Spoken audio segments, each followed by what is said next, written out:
옆에 분들과 잠시 인사하도록 하겠습니다. 하나님은 당신을 사랑하십니다. 당신이 있어서 참 행복합니다.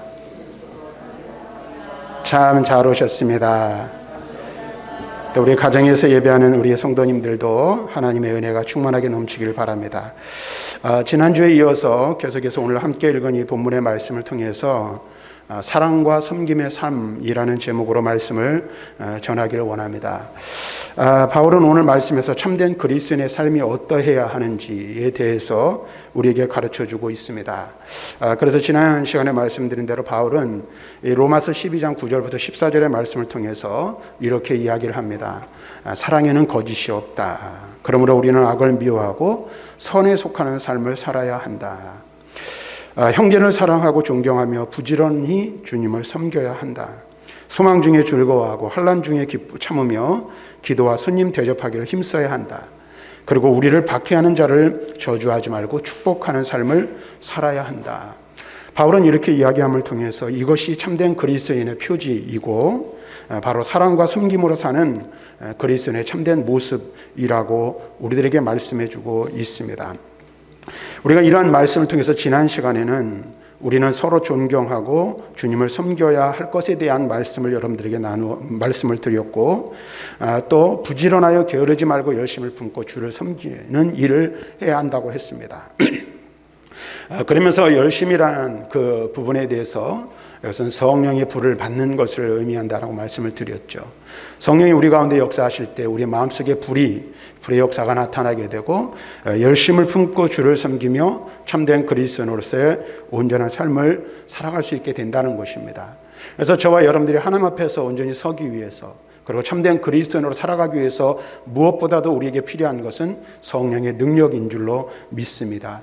그래서 날마다 우리는 성령 충만함을 간구해야 하고 성령께서 우리의 삶과 우리의 모든 것들을 다스리시고 주장하시기를 위해서 기도해야 할 줄로 믿습니다. 그래서 개인의 삶이 그러해야 하고 또 우리 교회가 성령 충만한 교회가 될 때에 성령이 역사하시고 그 성령의 역사로 말미암아 이 시대 가운데 하나님 앞에 쓰임받는 또 하나님이 기뻐하시는 또 하나님의 강력한 능력과 복음의 역사를 나타내는 그러한 교회가 될 수 있게 되는 줄로 믿습니다. 그래서 우리 개인, 우리 자신과 우리 교회 공동체가 늘 성령 충만한 교회, 성령 충만한 성도가 되기를 위해서 기도하시는 저와 여러분들이 될 수 있기를 주님의 이름으로 간절히 축원합니다. 이제 바울은 계속해서 성도가 실천할 사랑에 대해서 그것을 어떻게 구체적으로 실천해야 할 것인가를 계속해서 말씀해 주고 있습니다. 특별히 오늘 우리가 살펴볼 이 후반부의 말씀에서 바울은 우리의 섬김이 위선이 아닌 진실한 사랑에 근거하는지를 돌아보아야 하고 또 그 결과가 어떻게 나타날 것인지에 대해서 말씀해 주고 있습니다. 그래서 후반부의 말씀, 특별히 12절부터 14절의 말씀을 통해서 한마디로 이 말씀을 요약하면 성도에 쓸 것을 공급하고 원수를 사랑하라 라고 말할 수 있을 것입니다. 다시 말하면 이 말씀은 이런 것입니다. 실질적인 사랑, 이것은 이론뿐만이 아닌 삶의 현장에서 나타나야 하는 것이라는 사실을 우리들에게 말씀해 주고 있어요. 다시 말하면 삶을 통해서 나타나지는 사랑이 아닌 것은 진정한 사랑이라고 말할 수 없다라는 것이죠. 때때로 우리는 삶을 살아가면서 그런 것들을 많이 경험합니다. 말뿐인 사랑, 실천이 따르지 않는, 행동이 뒤따르지 않는 사랑, 이런 것들을 우리는 많이 경험하게 되죠. 야고보서에서도 말씀하시죠. 행함이 없는 믿음은 죽은 믿음이라. 이와 대비해서 말씀하면 열매가 없는, 삶이 뒤따르지 않고 행동이 뒤따르지 않는, 결과가 뒤따르지 않는 사랑은 진정한 사랑이 아니라고 말할 수밖에 없다라는 것이죠. 그렇다면 진정한 사랑, 거짓이 없는 사랑은 계속해서 어떤 것인가? 12절부터 14절 말씀을 다시 한번 보면 이렇게 말합니다. 소망 중에 즐거워하며 환난 중에 참으며 기도에 항상 힘쓰며 성도들의 쓸 것을 공급하며 손대접하기를 힘쓰라. 너희를 박해하는 자를 축복하라. 축복하고 저주하지 말라. 이렇게 말씀해 주고 있습니다. 먼저 오늘 우리가 이 말씀을 통해서 볼 수 있는 것은 무엇입니까? 형제의 쓸 것을 위해 내 것을 나누는 삶이 사랑과 섬김의 삶을 사는 성도의 본분이라 이렇게 말씀해 주고 있습니다. 바울은 왜 이런 말을 했을까? 우리가 한번 생각해 보면 바울 당시에 로마의 사람들은 가난한 자들을 돕는 일에 그렇게 크게 관심을 두지 않았습니다. 하지만 바울은 선교 사역을 하는 내내 가난한 자들과 교회를 섬기고 돕는 일에 최선을 다하는 사역을 했음을 우리는 알 수가 있습니다. 우리가 왜 형제를 돌아보고 또 가난한 이들을 돌아보는 일을 해야 할까요? 그것은 먼저 첫 번째는 그리스도 예수 안에서 한몸된 지체의 곤궁함을 돌아보는 것은, 그리고 그들의 영적 필요를 채우는 그 일은 그리스도인에게 있어서 무엇보다도 가장 중요한 일, 바울에게 가장 중요한 일이었기 때문에 그렇습니다. 그런 일들을 감당함에 있어서 소망과 인내, 또 기도와 축복 등이 경건 생활의 중요한 요소이지만 일상의 어려움을 겪는 형제를 돕는 일이 가장 우선시 되어야 한다는 사실을 바울은 여기서 말씀해 주고 있는 거예요. 그렇죠. 우리가 신앙생활하는 데 있어서 경건한 삶을 사는 것 빼놓을 수 없는 일이에요. 지난번에도 말씀드렸지만 예배하는 일이 그리스도인에게 있어서는 중요한 일이에요. 그렇죠? 하나님을 예배하고 신령한 예배를 드리는 일이 무엇보다도 중요해요. 왜 그렇다 그랬죠? 살아있는 예배를 드리는 교회가 살아 역사하는 교회가 될 수 있고, 예배의 성공자인 그 사람이 하나님 앞에서나 세상 속에서 승리하는 그리스도인의 삶을 살 수 있기 때문에 그래요. 그래서 여러분들이 신앙생활하면서 가장 중요하게 될 첫 번째 것은 뭐예요? 예배를 잘 해야 된다는 거예요. 그래서 우리가 이제 흔히 이런 그냥 여담으로 말씀드리면 이런 말을 많이 해요. 예배 보자. 예배를 보러 왔다 이런 얘기했잖아요. 우리는 예배를 본다라는 말은 물론 이제 그런 뜻으로 사용하지는 않지만 관람객 입장에서 예배를 보러 오는 거예요. 그러면 안 되죠. 예배는 뭐 하는 거예요? 하나님 앞에 드려지는 행위입니다. 이 예배를 통해서 우리는 우리 자신을 하나님 앞에 거룩한 산제물로 드리고, 또 그 예배를 통해서 우리의 산제물을 받으신 하나님께서 우리를 만나주시고 우리 가운데 역사해 주시는 하나님의 임재를 경험하는 예배가 되어야 된다는 거예요. 그래서 우리 각 사람이 이 예배를 위하여 목숨을 걸고 예배를 잘 준비하고 잘 드리는 게 무엇보다도 중요하고, 또 이 시간 이 예배에 집중하여 하나님 앞에로 우리 자신을 드리며 나아가는 우리의 거룩한 몸부림이 있어야 되는 거예요. 그렇게 예배의 성공자가 될 때에 하나님께서 우리의 삶을 기쁘시게 받으실 뿐만 아니라 우리에게 놀라운 은혜와 축복을 주신다는 사실을 우리는 이 예배의 성공을 통해서 경험해야 돼요. 자, 그런데 보세요. 예배의 성공자가 되는 것 중요해요. 경건한 삶을 살고 우리의 삶 속에서 경건함이 묻어나는 것 중요해요. 그런데 그것만큼 중요한 것이 있다라는 거예요. 그것이 무엇입니까? 우리의 형제되고 자매되며 한 지체된 연약한 성도들을 돌아보는 일이 삶을 통해서 예배와 더불어 경건한 삶과 더불어 함께 진행되어져야 한다는 사실을 성경은 강조하고 가르쳐주고 있다라는 것입니다. 그래서 우리가 신앙생활하면서 소망을 가지고 인내하는 것, 그 다음에 기도를 통해서 하나님의 은혜를 경험하는 것 매우 중요해요.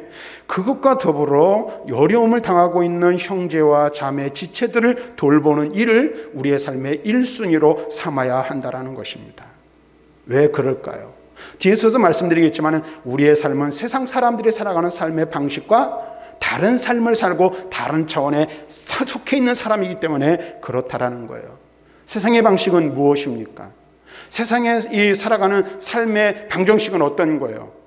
세상 사람들은 더 많이 소유하라고, 그것이 복이라고 이야기하잖아요. 그래서 더 많은 것을 소유하고 더 많은 것을 누리고 더 많은 것을 얻고 더 높이 올라가기 위해서 어떻게 끊임없이 쟁투하는 삶을 살아가잖아요. 그런데 예수님께서는 뭐라고 말씀하세요? 누구의 것인가를 빼앗아 자기의 것으로 삼아 소유의 부유함을 누리는 것이 참된 복이 아니라 주는 것이 복이라고 말씀하고 있다는 거예요. 주는 자가 복이 있다라고 성경은 말씀해 주고 있어요. 누가복음 6장 38절에 우리가 잘 아는 말씀 이렇게 말하죠. 주라 그리하면 너희에게 줄 것이니 곧 후이되어 누르고 흔들어 넘치도록 하여 너희에게 안겨주리라. 너희가 헤아리는 그 헤아림으로 너희도 헤아림을 도로 받을 것이니라. 여기서 우리가 주목해야 될 두 부분이 있어요. 주라 그러면 어떻게 해요? 너희에게 주실 것이라고 말씀하고 있다는 거예요. 하나님께서는 누구에게 복을 주십니까? 베풀고 나누는 사람들에게 더 많은 것을 주신다는 거예요. 그것을 말씀해 주고 있어요. 그 다음에 너희가 헤아리는 그 헤아림으로 너희도 헤아림을 받을 것이다. 다시 말하면 너희가 행하고 너희가 행동하며 살아가는 삶의 방식을 보시고 하나님께서 판단하시고 오늘 판결을 내리실 것이라고 말씀하고 있는 거예요. 그런데 우리는 어떤 때가 많아요? 이 세상의 삶의 방식이 뭐예요? 빼앗고 성취하고 얻어내서 내 것으로 만들어야만 그것이 진정한 복인 줄 알고 더 많이 얻고 더 많이 가지고 더 많이 누리기 위해서 애쓰는 사람들의 모습을 보게 되죠. 우리들도 어떤 면에서는 별반 다를 바 없는 것을 보게 돼요. 그런데 성경이 말하는 것은 뭐예요? 우리는 그러한 1차원적인 방정식을 따라 세상을 살아가는 사람이 아니라는 거예요. 세상 사람들의 삶의 방식과 다른 고차원적인 삶을 살아가는 사람들이 저와 여러분이 그리스도인이라는 거예요. 낮아지는 자가 높아지게 될 것이고, 섬기는 자가 섬김을 받게 될 것이고, 주는 자가 더 많은 것을 받게 되는 새로운 삶의 방식을 우리들에게 가르쳐 주고 있는 거예요. 그것이 저와 여러분들의 삶이어야 한다라는 거예요. 그래서 사도행전 20장 35절에 말합니다. 또 주 예수께서 친히 말씀하신 바 주는 것이 받는 것보다 복이 있다 하심을 기억하여야 할지니라. 여러분, 우리가 왜 나눠주고 우리가 왜 베풀어야 합니까? 이미 우리는 하나님의 은혜를 통해서 많은 것을 받은 자이기 때문에 그렇다라는 것입니다. 그래서 우리는 은혜로 받은 것, 은혜로 가진 것에 대하여 감사하며 은혜로 또한 우리는 베풀고 나누는 삶을 살 때에 참된 축복의 자리, 참된 은혜의 자리에 이를 수 있게 되고 그것이 우리의 능력이 된다는 사실을 성경은 말씀해 주고 있는 거예요. 우리의 있는 것, 우리의 가진 것을 나누는 그것이 바로 누구의 능력이라고요? 우리 그리스도인의 참된 능력이고 그리스도인의 참된 모습이라고 말할 수 있다라고 성경은 말하는 것입니다. 자, 그래서 계속해서 말씀을 보면 이러한 사랑과 섬김에는 뭐가 필요하냐면 소망, 인내, 기도가 있어야 한다고 말하고 있어요. 그래서 성도는 소망으로 기뻐하고 환난 중에 인내하며 기도에 매진해야 한다는 사실을 말씀해 주고 있어요. 앞에서 잠깐 말씀드렸지만 성도가 비록 이 세상을 살아가고 있지만, 이 시대에 속해 살아가고 있지만 우리는 어떻게 해요? 이 시대에 속한 사람들이 아니기 때문에 우리에게는 바울이 권고하는 생활 방식으로 살아가는 삶의 모습이 필요하다는 거예요. 이 세상에 속해 있고 이 세상에 살아가지면 어떻게 해요? 이 세상과는 별개의 사람들이기 때문에 이 세상의 삶의 방식을 따라 살아가는 사람이 되어서는 안 된다는 거예요. 그래서 로마서 12장 2절 말씀에 보면 말하죠. 너희는 이 세대를 본받지 말고 오직 마음을 새롭게 하여 변화를 받아 하나님의 선하시고 기뻐하시고 온전하신 뜻이 무엇인지 분별하도록 하라. 우리는 이 말씀은 우리에게 무엇을 말하고 있어요? 믿음으로 의롭게 된 성도가 새로운 삶의 차원을 산다는 주제를 다룬 이 로마서의 말씀을 여기서 집약해 말씀해 주고 있는 거예요. 그래서 이 말씀은 로마서 5장에서 8장의 처음과 마지막인 5장 1절과 10절, 그 다음에 8장 18절부터 39절에 나오는 그 말씀의 권면과 유사함을 보여주고 있어요. 다시 말하면 이 말씀이 이런 거예요. 새롭게 이미 시작된 새로운 시대에 속한 우리는 새로운 시각을 가지고 새로운 삶의 기준을 따라 새 삶을 살아야 한다는 거예요. 그것이 바로 저와 여러분들의 삶이 되어야 한다라는 거예요. 왜 그럴까요? 우리는 하늘의 소망을 가지고 살아가는 사람들이기 때문에 그래요. 지금은 완전히 완성되진 않았지만 장차 완성될 영광스러운 구원과 견고한 확신과 간절한 소망으로 우리가 들어갈 그 나라를 바라보면서 비록 이 세상을 살아갈 때 환난과 고난의 한복판에 있다 할지라도 기도하고 인내하며 기쁨으로 순종하는 삶을 사는 저와 여러분들이 되어야 한다는 거예요. 여러분 보세요. 우리는 구원받았지만 아직 우리의 구원이 완전한 건 아니죠. 완전하게 이루어진 건 아니에요. 언제 그 구원이 완성되죠? 하나님 나라가 이 땅에 완전하게 임할 때, 우리 주 예수 그리스도께서 재림의 주님으로 이 땅에 오실 때 우리는 그 나라에서 영원한 영생 복락을 누리게 될 거예요. 그런데 여러분 보세요. 이 세상에 속해 있으면서 이 세상의 삶의 방식이 아닌 하늘의 방식을 따라 살아가다 보면 어떻게 될까요? 이 세상에서 고난은 필수이고 환난과 핍박을 당하는 것은 당연한 일이라는 사실입니다. 그로 말미암아 우리가 그리스도인으로 살아감을 통하여 환난을 당하는 그 일 가운데서도 우리는 무엇을 천국의 소망을 가지고 천국의 소망을 바라보며 기뻐하는 삶을 사는 사람이 누가 저와 여러분이라는 사실을 성경은 말씀해 주고 있는 거예요. 그래서 바울은 말합니다. 로마서 5장 3절과 4절에 말하여 다만 이뿐 아니라 우리가 환난 중에도 즐거워하나니 이는 환난은 인내를, 인내는 연단을, 연단은 소망을 이루는 줄 알미니라. 우리의 마음 가운데, 우리의 삶 가운데, 우리의 심령 가운데 무엇이 있어야 돼? 천국의 소망을 바라보고 천국을 향하여 나아가는 마음이, 믿음이 우리에게 있어야 한다는 거예요. 그리고 그 천국을 바라보면서 무엇보다도 어떻게 해요? 인내하면서 항상 기도에 힘쓰는 저와 여러분들이 되어야 한다는 거예요. 그래서 바울은 데살로니가전서 5장 17절에 뭐라고 말합니까? 쉬지 말고 기도해야 할 것이 하나님의 거룩하신 뜻, 우리를 향하신 하나님의 뜻이라고 바울은 분명히 말씀해 주고 있어요.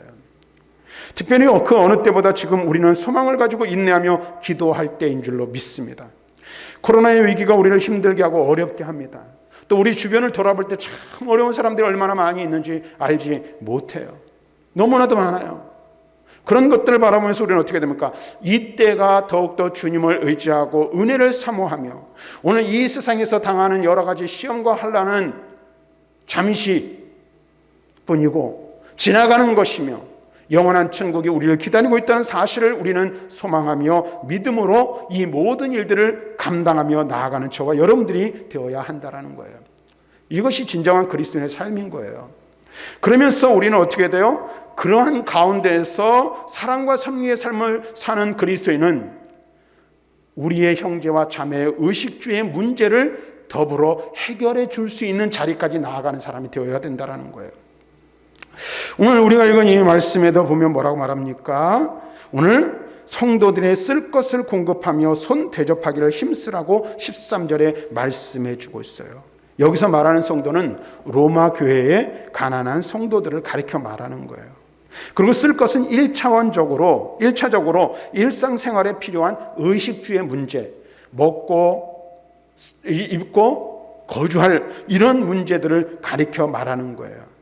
교회 공동체는 구성원들, 곧 교회 안에 함께 형제되고 자매된 이 자들의 의식주의 문제 해결에도 책임을 갖고 적극적으로 동참해야 된다는 사실을 말씀해 주고 있는 거예요. 그래서 우리가 사도행전을 보면 초대 예루살렘 교회가 어떻게 했어요? 자기의 가진 것을 교회 앞에 내놓아 그것을 통해서 가난한 자들을 돕는, 1차적으로는 그것이 어떤 거예요? 교회 안에 있는 고아와 과부들, 가난한 사람들을 돕는 일에 사용되어졌어요. 그리고 그 일로 인해서 어떻게 그 일에 집중하도록 7명의 집사를 세운 것을 우리는 알 수가 있습니다. 교회는 어떻게 해요? 영적인 것과 육적인 것이 함께 가는 그런 공동체라는 사실을 알 수가 있습니다. 그리고 바울은 8절에서 구제하는 자는 어떻게 하라고 말하냐면 성실함으로 하라고 말씀하고 있어요. 교회가 구제하는 일을 감당할 때 어떻게 해요? 성실함으로 해야 한다는 거예요. 여기서 우리는 참된 구제가 어떤 것인지를 우리는 깨닫게 되는 거예요. 다시 말하면 참된 구제는 어떠한 이 감추어진 동기를 가지고 하는 것이 되어서는 안 된다는 거예요. 예를 들면 이런 거예요. 누군가를 도와요. 근데 그 돕는 것이 순수한 마음이 아니라 형제를 사랑하고 말씀에 순종하는 것이 아니라 의도를 가지고 구제하는 일들이 있다라는 거, 경우가 있다는 거예요. 그렇죠. 내가 이 사람을 이렇게 도와줌을 통해서 저 사람에게 내가 무엇인가 얻어내야지. 그렇죠? 내가 무엇인가를 도와줌으로 말미암아 저 사람이 나를 알아주고 인정해 주기를 바라는 마음, 이런 마음을 가지고 구제하는 일이 있어서는 안 된다는 것을 성경은 말씀해 주고 있는 거예요. 그래서 다시 말하면 형제의 필요, 자매의 필요를 채워주되 어떻게 진실된 마음과 믿음으로 오늘 해야 한다는 사실을 성경은 말씀해 주고 있는 거예요. 우리는 주님께 받은 은혜를 기억하면서 그 은혜가 너무나 커서 그 은혜가 너무나도 귀해서 어떻게 하는 거예요? 그 은혜를 함께 나누는 것, 이것이 사랑이고 이것이 구제이어야 한다는 사실이에요. 그래서 우리는 그리스도의 사랑을 가지고 베푸는 자들이 되어야 한다는 사실이에요. 광고를 통해서 잠깐 말씀을 드렸지만 우리 교회가 설날을 즈음해서 연말보다는 일을 시작한 지도 벌써 몇 년이 됐는데요. 연말보다는 또 설을 앞두고 돕는 것도 의미가 있다고 해서 생각이 되어서 몇 년 전부터 지역의 어려운 이웃들을 돕는 일을 지금 몇 년째, 잠시만 몇 년째 지금 하고 있습니다. 그런데 여러분들이 잘 들으셔야 돼요. 우리가 알아야 돼요. 일을 하는 데 있어서 우리가 교회가 어떤 의도를 가지고 목적을 가지고 하는 것은 아니란 사실을 먼저 잘 우리가 이해하고 깨닫는 것이 필요하다라는 거예요. 혹시 어떤 분들 그럴 생각을 들 수도 있어요. 목사가 자기 개인의 이름을 내거나 명예를 위해서 일을 한다든지 또는 너 어떤 특별한 사람의 특별한 그 어떤 의도를 가지고 한다든지 하는 생각을 할 수도 있을지 모르겠어요. 그러나 그런 것은 결코 아니라는 사실을 우리는 알아야 합니다. 하나님이 우리에게 베푸신 사랑과 은혜를 생각할 때 우리는 또 이웃을 내 몸과 같이 사랑하는 그 말씀에 순종하기 위해서 우리는 이 일을 해야 된다는 거예요.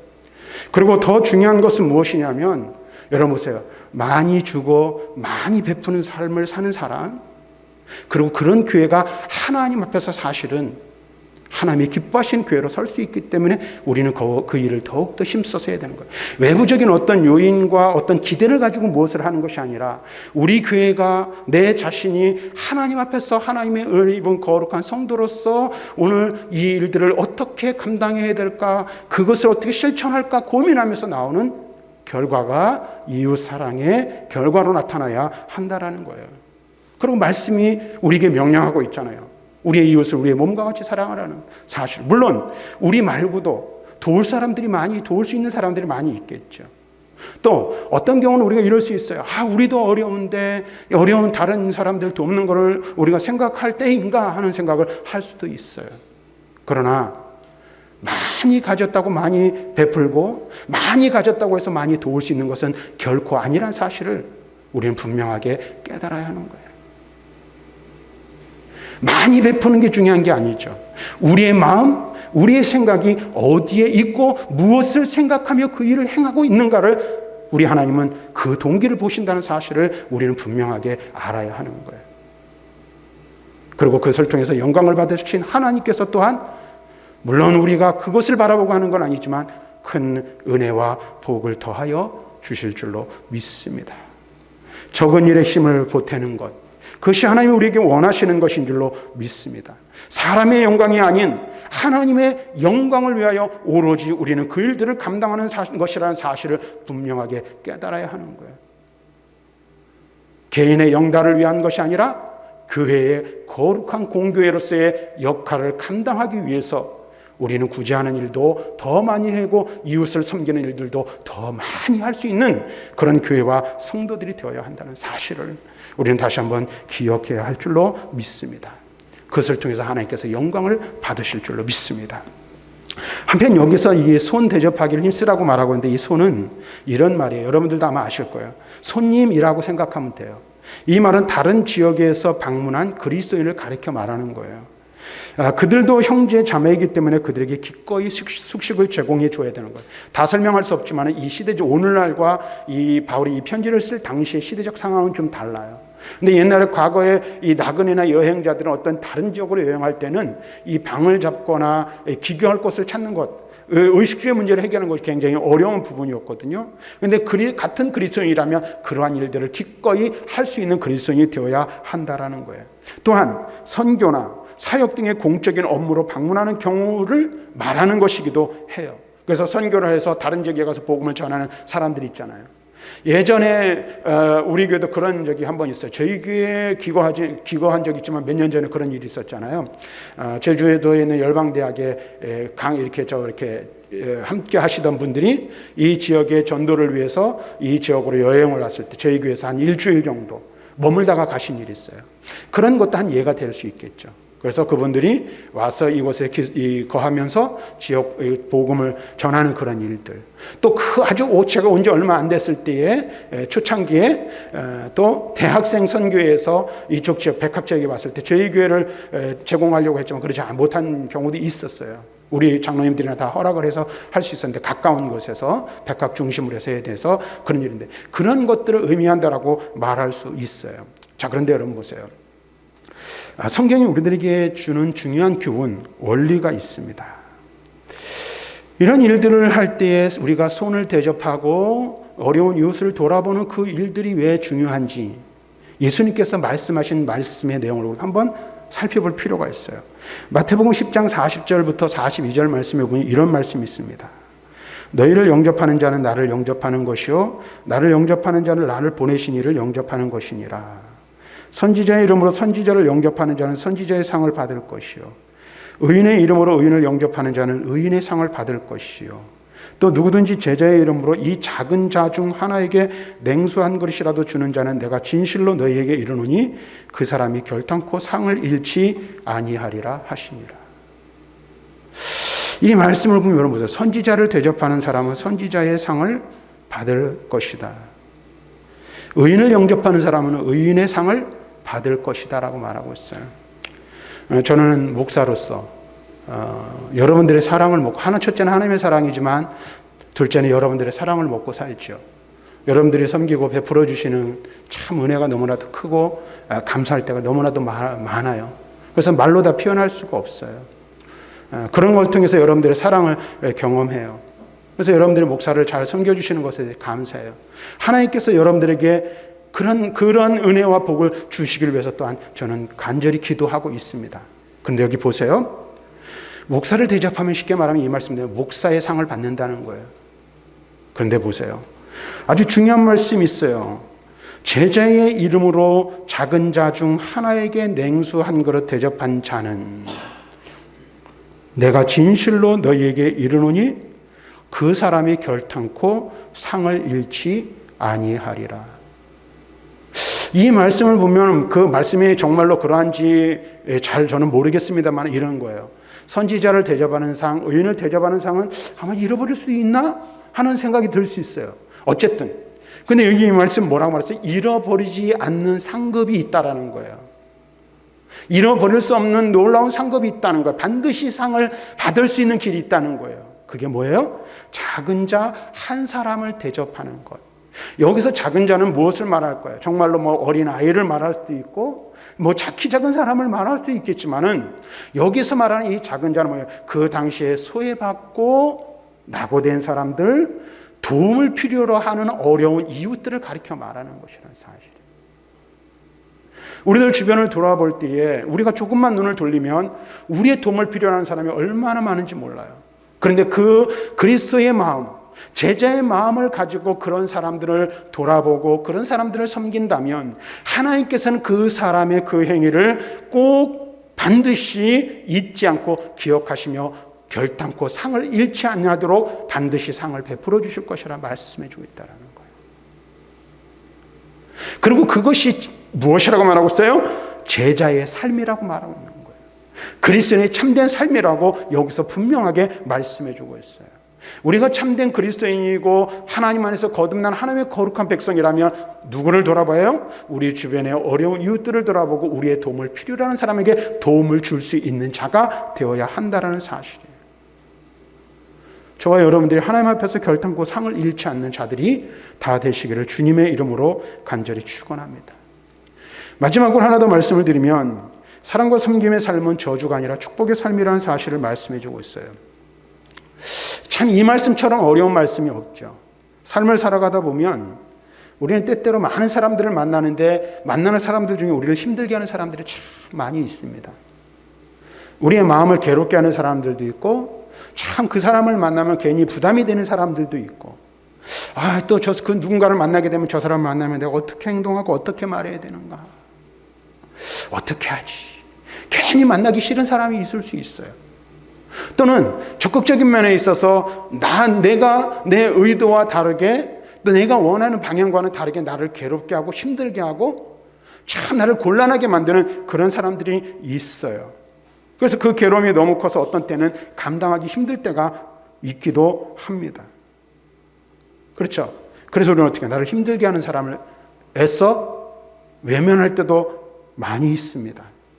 그리고 나를 괴롭게 하는 사람들이 있으면 맞받아쳐서 험한 말을 내뱉기도 하고 홀대하는 일을 상대를 그렇게 하찮게 여기는 그러한 경우들도 있고요. 대로주면 말로 갚아버리는 일들도 있을 수 있는 거예요. 그런데 그런 사람과의 관계 속에서 우리가 세상을 살아가면서 어떻게 보면은 나를 힘들고 괴롭게 하는 사람에게 이게 험한 말을 한다든지 홀대한다든지 아니면 그 사람을 하찮게 여기고 멀리하고 외면하는 것은 당연하게 생각할 수도 있다라는 거예요. 그런데 여러분 보세요. 앞에 이 로마서 12장 2절의 원리를 따라 우리가 살아가는 그리스도인이라면 우리 성경의 가르침은 우리가 원하는 삶은 세상 사람들이 살아가는 삶의 방정식과는 다르다는 거예요. 조금 다른 게 아니라 완전히 다르다는 사실을 말씀해 주고 있어요. 그래서 사랑과 섬김의 삶을 사는 성도는 어떻게 해야 된다고 말하고 있어요? 오늘 말씀에서 자신들을 박해하는 사람을 저주하는 것이 아니라 축복해야 된다. 저주하는 것이 아니라 사랑하고 축복하는 삶의 자리로 나아가야 한다고 말하고 있어요. 근데 이것이 바울의 이야기만이 아니라는 사실을 우리는 알 수가 있어요. 예수님이 가르쳐 주신 삶의 원리, 제자의 원리라는 사실을 알 수가 있어요. 그래서 로마서 5장 44절에 보니까 이렇게 말해요. 나는 너희에게 이르노니 너희 원수를 사랑하며 너희를 박해하는 자를 위하여 기도하라. 또 누가복음 6장 28절 말씀에 보니까 너희를 저주하는 자를 위하여 축복하며 너희를 모욕하는 자를 위하여 기도하라. 참 실천하기 힘든 말이죠. 받아들이기 굉장히 어려운 말이에요. 그런데 예수님께서 우리에게 너희가 나의 제자라면, 너희가 나로 말미암아 거듭나 새 사람이 되었다면 새 사람의 삶을 살아야 하는데 이와 같은 삶을 살아라 라고 주님이 우리에게 말씀해 주시고 있다라는 사실이에요. 그러면서 우리가 깨달아야 할 것 한 가지가 분명히 있습니다. 교회 공동체 밖의 사람들은 왜 성도를 박해하는 것일까? 하는 거죠. 물론 오늘 우리가 사는 이 시대를 보면 참 뭐랄까, 저도 목사이지만은 부끄러울 때가 너무나도 많이 있어요. 참 어렵고 힘든 시대를 우리는 살아가고 있어요. 이 땅에 교회들도 많고 목사들도 많고 성도들도 많다 보니까 별 희한한 사람들이 다 있어요. 그래서 목사라는 직함을 가지고 교회라는 이름을 가지고 하나님의 이름에 먹칠을 하는 사람들이 너무나도 많이 있어요. 코로나 때문에 지금 교회들이 그 비상식적인 행동들을 통해서 부각되는 교회들로 말미암아 교회 전체가 지금 싸잡아 욕을 먹고 있고요. 거기에 더불어 또한 이 뭐라 그럴까요? 정식으로 목사가 되지 않은 사람들이 목사라는 이름을 가지고 행하는 일들 때문에 당하는 어려운 일들도 많이 있어요. 물론 그걸 보면서 저건 이단이니까, 저건 이상한 교회니까, 이상한 집단이니까 우리가 치부해버릴 수도 있지만 결국 그럴 수 없어요. 교회 안에서 나온 그러한 어떤 그 사람들이기 때문에 그렇죠. 자, 그런데 그런 것들 때문에 고난당하는 일들도 있지만 대부분의 가장 근본적인 것은 이거예요. 그것은 뭐냐면 성도가 이 세상을 살면서 죄에 동참하지 않고 하나님과 동행하는 삶을 살기 때문에 사람들은 교회를 핍박하고 성도를 박해한다라는 사실이에요. 다시 말하면 근본적으로 살아가는 삶의 원리가 다르기 때문에 자신들과 다른 삶을 살아가는 우리를 향하여 어떻게 하는 거예요? 손가락질하고 비난하고 심지어는 우리를 박해하고 핍박하기도 한다라는 거예요. 그러니까 여러분들이 근데 이 두 가지 원리를 잘 구분해야 돼요. 내가 예수 믿고 그리스도인답게 사는 것 때문에 핍박을 당하느냐, 아니면 내가 세상을 살아가면서 세상 사람들에게 손가락질 당하고 욕먹을 일들을 해서 당연히 욕먹는 것과는 다르다는 사실을 알아야 돼요. 자, 그런데 어쨌든 보세요. 우리가 그리스도인답게 살아가고 교회로서의 온전한 삶을 하나님 앞에 서서 살아가려고 할 때에 핍박을 당할 때에 어떻게 해야 하는가? 그 뭐야? 그들을 향하여 대갚아주고 저주할 것이 아니라 축복하고 그들에게 오히려 더 많은 사랑을 베풀고 실천하는 것이 교회의 모습이고 그리스도인의 모습이라고 말하는 거예요. 그래서 예수님께서 어떻게 하셨어요? 오른뺨이든 왼뺨이든 뺨을 한쪽 뺨을 치는 자에게는 또 다른 뺨을 돌려댈 수 있는 마음, 오리를 가자 하면 심리까지 함께 동행해 줄 수 있는 마음, 겉옷을 달라 하면 속옷까지 내어줄 수 있는 마음이 우리들 가운데 있어야 한다는 사실을 말씀해 주고 있는 거예요. 이 악한 세대의 방법을 더 이상 따르지 않고 마음을 새롭게 함으로 계속해서 자신을 변화시켜 나가는 사람만이 이와 같은 삶이 가능하다라고 말하고 있어요. 그래서 다시 한번 말씀드리면 바울은 로마서 12장 2절에 말합니다. 너희는 이 시대를 본받지 말고 오직 마음을 새롭게 함으로 변화를 받아 하나님의 선하시고 기뻐하시고 온전하신 뜻이 무엇인지 분별하도록 하라. 우리 모두는 예수 그리스도로 말미암아 새 사람 된 사람들입니다. 그러므로 이 세상의 법이 아닌 새로운 법, 곧 주님의 말씀을 따라 살아야 할 사명들이 저와 여러분들에게 있는 줄로 믿습니다. 오늘 이 시대를 살아가는 우리 그리스도인들은 삶을 통하여 바로 사랑으로 이웃을 섬기고 사랑으로 이웃에게 나누어주고 베풀 수 있는 자들이 다 되어야 한다는 사실입니다. 그것이 주님이 우리에게 원하시는 삶의 방정식이고 그것이 주님이 우리에게 말씀하신 주님의 명령이기 때문에 그렇습니다. 그리고 그것을 통해서 우리는 온전한 사랑을 이루어 거룩하신 하나님의 영광을 드러낼 수 있기 때문에 그렇습니다. 사실 하나님이 내게 주신 모든 것들, 시간과 물질과 재능, 이 모든 것들은 내 것이 아니기에 우리는 하나님의 말씀과 명령을 따라 언제든지 기꺼이 내어줄 수 있고 나눌 수 있는 사람들이 되어야 한다라는 것입니다. 그리고 우리의 도움을 필요로 하는 자들이 누구인지 깊이 생각해 볼 수 있는, 그래서 저와 여러분들이 살아가는 삶의 현장이 사랑과 섬김으로 충만하여 하나님이 기뻐하시는 열매들을 가득히 맺을 수 있는 우리 교회와 우리 성도들, 우리 모두가 될 수 있기를 주님의 이름으로 간절히 축원합니다.